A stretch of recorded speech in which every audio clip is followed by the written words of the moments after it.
Oil is mostly useful for transportation. It has a phenomenally high energy density. It is relatively easy to handle. It's available. And so we really use oil most importantly to power transportation.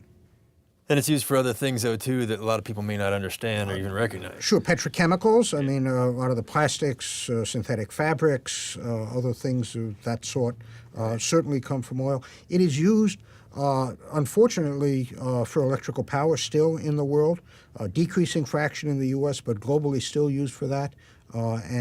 That's not a very effective use of oil. Right. Right, and even some heating. And heating, of course, in this country, in the Northeast particularly, there's heating oil. Right. So how much oil do we have left? How much oil there is to get out of the ground depends really on how much you're willing to pay for it. And as the price of oil goes up, people are willing to go after more difficult resources.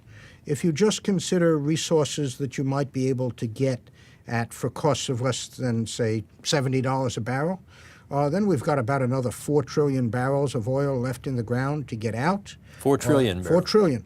And between now and 2030, we'll use maybe 1 trillion barrels of oil at most. So, there are at least a century of easily available oil still in the ground. So where is the oil located? Most of the conventional oil is found in either the Middle East or there's a good deal in Russia. The OPEC countries control roughly 60 to 70% of the conventional reserves, the conventional oil we could get out of the ground economically. The balance of the conventional reserves are spread around. The U.S. produces about 6 million barrels a day, roughly a third of what we use, a bit more. South America, there's quite a bit there. Vast new finds off of Brazil, for example. Yeah. Up in the Arctic, we certainly know about the North Slope of Alaska. There is plenty of oil in the ground, whether it's easily recoverable or more difficult. I would not worry about the world running out of oil. There are many other more important things to worry about. Right, right. So we're not going to run out of oil.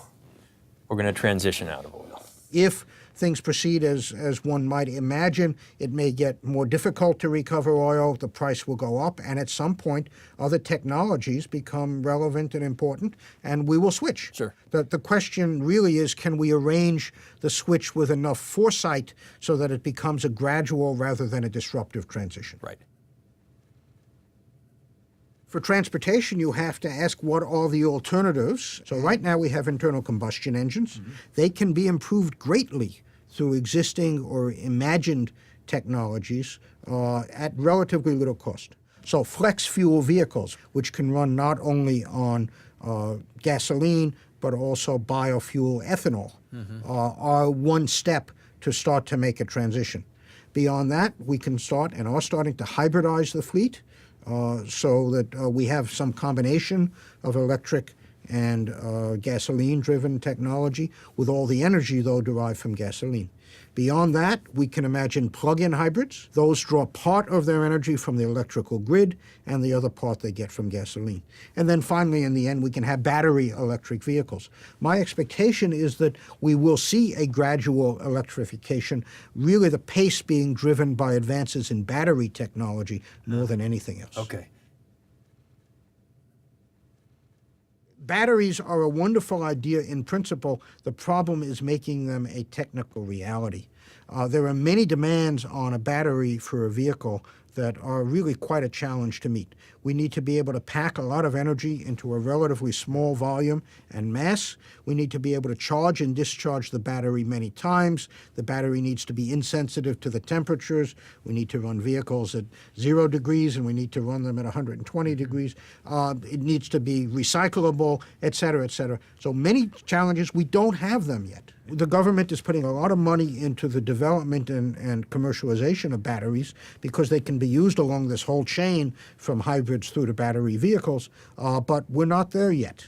My own sense is that the ultimate future, if you like, in this country is probably a plug-in vehicle and not a full battery electric vehicle, in part because of the extra range that the plug-in gives you. And in addition, if we're not going to get any of our transportation energy from oil, we're going to have to get it from somewhere else. And so where are you going to get the extra electricity to run all those electric cars? The great demand centers are, of course, where the people are. That is in the U.S., in Europe, and in Asia. And at least the U.S. and Asia and China are endowed with enormous amounts of coal. People have said, as you know, the U.S. is sometimes called the Saudi Arabia of coal. Right. China in 2008 built a coal power plant every week. What are the implications of that? So China is enormously dependent, and increasingly so, on coal. The implications of that dependence are most importantly the local air pollution that arises from their indiscriminate use of coal. The other problem, of course, is that the coal produces CO2 if burned in a conventional manner, and consequently adds to the threat of the climate system from greenhouse gases. If the world is going to continue to use a lot of coal and do it in an environmentally responsible way to protect the climate system, then we're going to have to develop and deploy the carbon capture and storage technology. We're talking about several million tons a year of carbon dioxide from a large power plant. We can do it technically, capture the carbon, inject it under the ground, and expect that it will stay there for many centuries. We have demonstrated all the pieces. We have demonstrated their integrations at pretty small scale. We now need to demonstrate them at fully commercial scale. But most importantly, we need to refine the technology and bring down its cost, because right now it's much more expensive to practice carbon capture and storage than to simply release the carbon dioxide into the atmosphere. Is China going to be able to participate with all their coal? I think the Chinese are more than willing to participate and even take an active role, but they're looking for the U.S. lead, and they're also looking for a lot of leadership from the developed world in developing these technologies to let them continue to pursue a developing path while at the same time reducing greenhouse gas emissions. So the big driver really in many ways is the economics. As in almost all things energy, economics really runs the whole show. What are some of the benefits of coal? We've talked a lot about some of their challenges, but we use it, must have some good. One is that it can be found around the world, and so it's local. The U.S. does not import any significant amount of coal. China imports a bit of coal, but mostly it's domestic. It's here now. The second is it's readily extractable. It doesn't involve an awful lot of cost or effort to extract it. And the third is we know how to use it, and it's there in great quantities. So do you see it as part of our global world for a while, realistically? I think realistically, as in almost all things associated with energy, things don't change that rapidly. Even with a concerted effort, it takes decades to change things. And yes, I think coal consumption, certainly in the U.S., is going to be going down over the next decade or two. It's not going to be a precipitous decline. Why do those transitions take so long? Why can't we just turn on a switch and change from... Well, consider the fact that it takes 5 or 6 years to build a big power plant, and that power plant lasts for 40 or 50 years.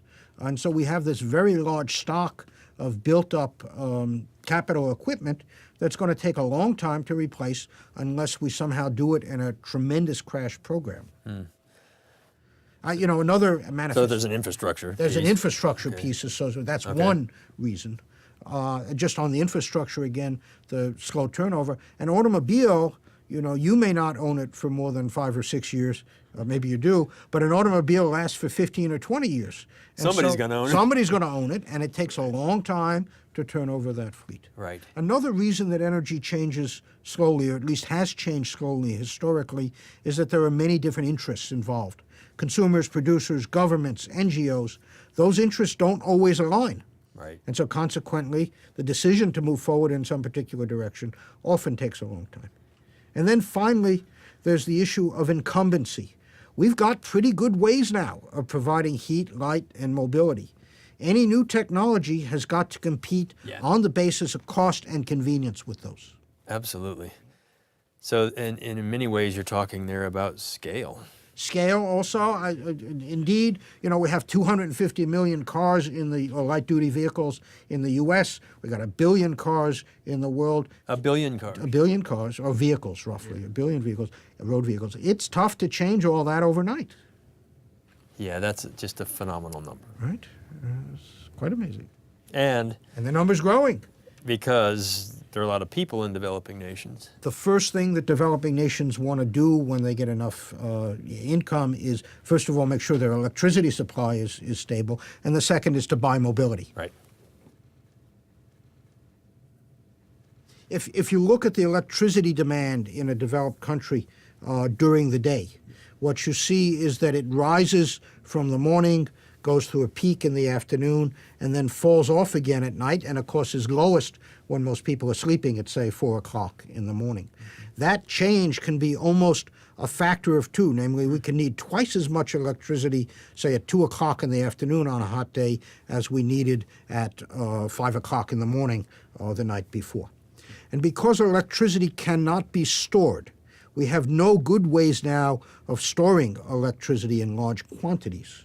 That means that we have to turn on and off or disconnect or power down the generators at night and then bring them back up again during the day in order to meet the demand load.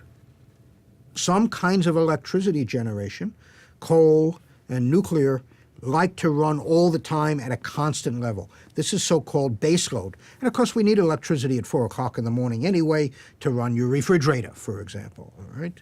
Other kinds of electricity can be turned on and off relatively rapidly. And then finally, as we start to look for wind electricity and solar electricity, which are intermittent, they may turn on and off in an unpredictable way when a cloud comes overhead or the wind dies down. Then we need to be able to have other sources that can be brought online quickly to handle that intermittency. Sure. And gas is good for all of those reasons. How do we use natural gas? Natural gas is used in several ways. One is it's an important feedstock for chemicals, for fertilizer, for example, a variety of other chemicals, acetic acid, for example, which is used to produce a lot of the world's plastics, ultimately. We also use natural gas to heat our homes in this country. It's a very convenient and clean fuel for that. And then finally, we use natural gas for electrical power. About 20% of the power in the U.S. is derived from natural gas. So if you look at it real simply, transportation, heating, and power, the big consuming sectors, natural gas is in all of them. Natural gas plays in all of them, that's right. In contrast to coal, which plays in power, and oil, which plays mostly in transport. That's right. So it's a pretty nice flexible fuel. Very flexible fuel, that's in right. that sense. That's right. You know, natural gas, I think, will be a big part of the energy future, certainly in the developed world and possibly in the developing world as well. For electricity generation, natural gas has the advantage that it's twice as clean as coal, if you like, much less CO2. It also cuts out the local pollution that's associated with coal. And then finally, a natural gas plant has the ability to turn on and off relatively rapidly during the day as the demand for electricity rises and falls with the workday. In contrast, a coal plant is best operated at a continuous level through the whole day, and so is not suitable to handle that peaking, if you like. Hydraulic fracturing is a way of first drilling a well and then pumping down fluids, water, other chemicals, and inducing the rock to break. And when the rock breaks, it opens up new surface area from which the gas can flow out. Have we been doing this for a while? Sure, the world has been hydrofracturing for a long time. I believe the technology is probably 50 years old or more. It's nothing new, but we've learned how to do it with much greater control, finesse, and much better economics. How does the unconventional gas boom that's going on in the U.S. now impact natural gas production and reserves? The U.S. reserves of natural gas, what we can access at good economics, have increased enormously. We probably have on the order of 50 years at least of gas that we know about and can get out economically in this country right now, and potentially much more than that. And then finally, there is a relatively unknown source of natural gas that is potentially quite large, and that is what are called methane hydrates. They're really an ice composed of water with the natural gas stuck inside the water. And they occur under the ocean. They occur at depths in the ground, and in some cases they occur near to the surface. If we could learn how to relatively rapidly extract the gas from these hydrate deposits, we would have an even larger amount of natural gas that would come in as a reserve for us. So we know where they are. It's really engineering. We know where they are. The problem is that by nature, they like to stick together. Yeah. And the challenge is to get the gas to come out of the water. Wind seems to be really out in front. I mean, is it truly something that's scalable? Can it begin to satisfy a significant portion of the U.S. energy demand? I think wind can be a piece of the solution, particularly in the U.S. Right now, about 1.3% of our electricity is generated by wind.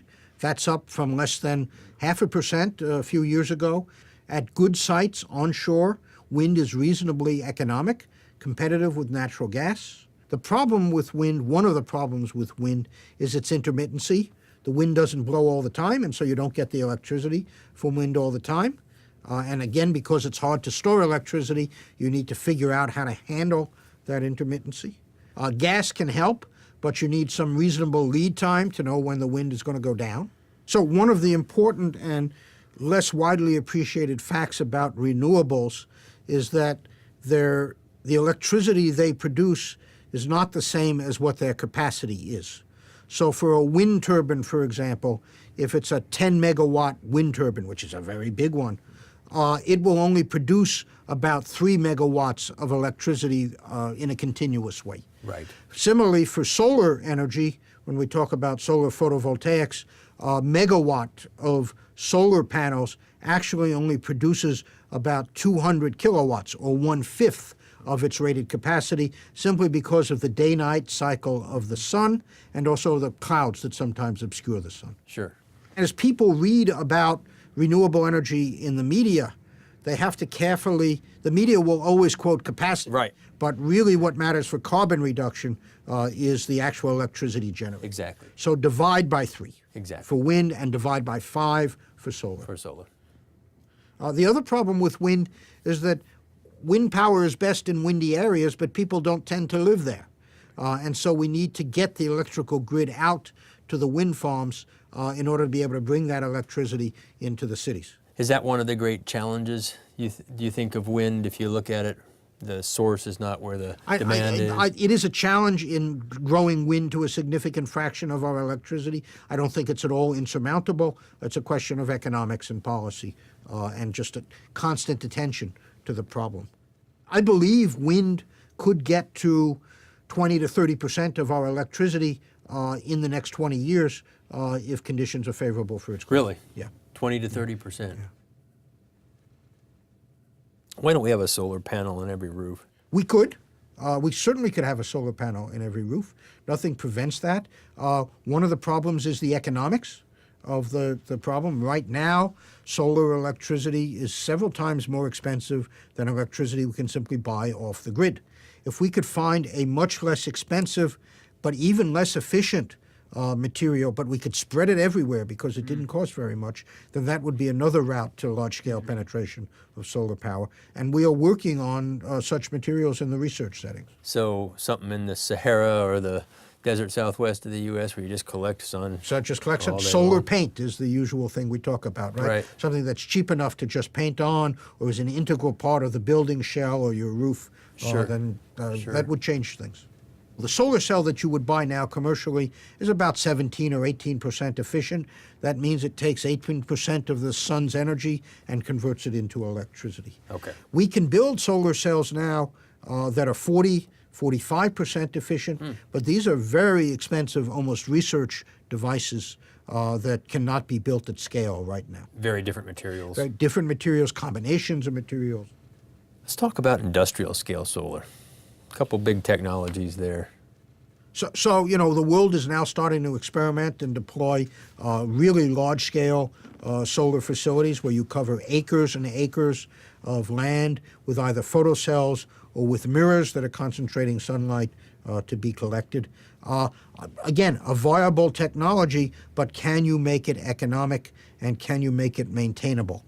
These are all things that are very much in the development phase, if you like. Spain's done a lot in this area. Spain is very big on solar, and they've managed to do that. I don't know what intermittency problems they have. And again, it's the question of maintainability. So again, governments can make anything they want happen as long as it doesn't violate the laws of physics and as long as it doesn't exhaust their economic or political capital. Right. The challenge in energy matters is identifying the best paths and then pursuing them consistently.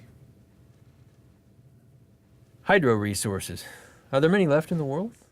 There are a small amount of large hydro resources left in the world. In the U.S. in particular, there's a fair bit of small and medium hydropower that could be called into play, of order 75 gigawatts or so if we chose to deploy it. I would not look to large amounts of hydropower as a part of our larger amounts of hydropower as a part of our future. And is that really one of the main reasons we don't try to do more hydro? Is just we're tapped out largely, and like many renewable technologies, it needs to operate on a large spatial scale. You have big lakes behind dams and so on, and these are pretty disruptive. One of the great challenges then is not so much the infrastructure, but rain. Rain. You need the water if you're going to have hydropower. And if the climate is changing in various ways, you may be at risk there.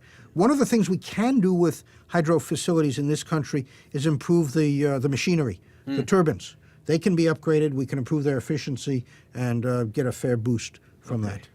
I think there is a future, though, in pumped hydro storage in the U.S., managing the load during the day or integrating renewables. One way of doing that is to store electricity by pumping water uphill and then letting it come down and spin a turbine as you need the electricity. And that could be a good part of managing our electrical grid going forward. So you pump the water when you have the excess capacity.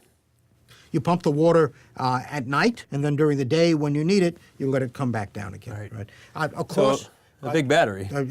Basically, it's a big battery, a way of storing energy. Right. But like many electrical storage things, it needs a very large scale in order to operate at a material way. In terms of nuclear power production, the U.S. is the largest nation in the world. Other nations, however, have larger fractions of their electricity produced by nuclear power. France is the most obvious example. 80% of French electricity comes from nuclear power. That is the result of a deliberate decision by the French government about 35 years ago to go that route. And frankly, in terms of their energy security, their CO2 emissions, it has been an outstanding success. So these are big numbers. These are big numbers. What that shows is that nuclear power is capable of making a difference at scale. Mm-hmm. It can do tens of % of our energy needs in a way that is reasonably economic, zero emissions, and is a technology that we have available now.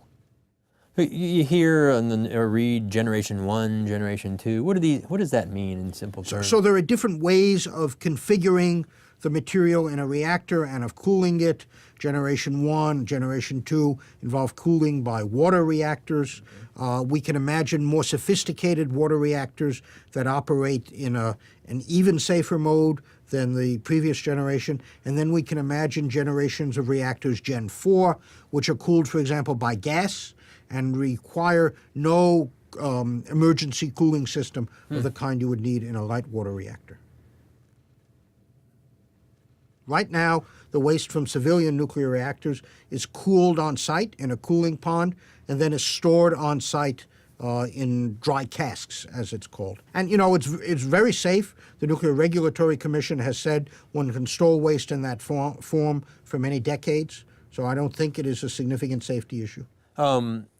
Safe in that, safe from, what do you mean by safe? Safe in the sense of the radioactivity escaping through cracks or leaks, okay. or even, vulnerability to a terrorist incident. Because the facilities themselves are very... so well guarded. If I were a terrorist, the last place I would go to attack is a nuclear power plant. Okay. There's concerns over proliferation. Right. What is that? What so does that proliferation is a real concern. Proliferation is about the fact that many of the concepts and some of the technologies that are used in nuclear reactors can also be perverted into building a nuclear weapon. And this is a real concern, and the world needs to build strong international institutions, put in place incentives for countries to stay within the confines of civilian nuclear power and not attempt to leverage them into a weapons program. What's it going to take in terms of investment? So, you know, when you build a nuclear plant, you need to put down, say, $5 or $6 billion just to build the plant and get it running. For how big of a facility? Say for a 1 gigawatt electrical plant, about $6 billion. So you have to put down all that money out front, and then you're relying on the revenue stream from the electricity you generate over the next 30 or 40 years in order to become economically profitable. So one of the problems is that's a lot of money to risk up front. The second is the licensing process in this country, because every one of the nuclear plants we have built so far is different. The plants have to go through a long and potentially uncertain licensing process. Okay. If we could design, license, and deploy small nuclear plants that you didn't have to put down, let us say, $6 billion, but only $1 billion, then we could come down the learning curve much more quickly, build the little ones more economically, and reduce the risk that any one of them entailed. And more like a cookie cutter. Exactly. Interesting. So really you see the biggest challenge in nuclear as the economics. Yes. The economics. Yes, the economics, and executing a sensible technical program to manage the waste long term. Yep. If you look at technologies to generate electricity that can operate at scale, that are reasonably economic, have low emissions, and are available now, not 20 or 30 years from now, nuclear comes up awfully high on the list. In fact, it's very hard to see how the world is going to meet its emissions goals without a significant fraction of nuclear energy.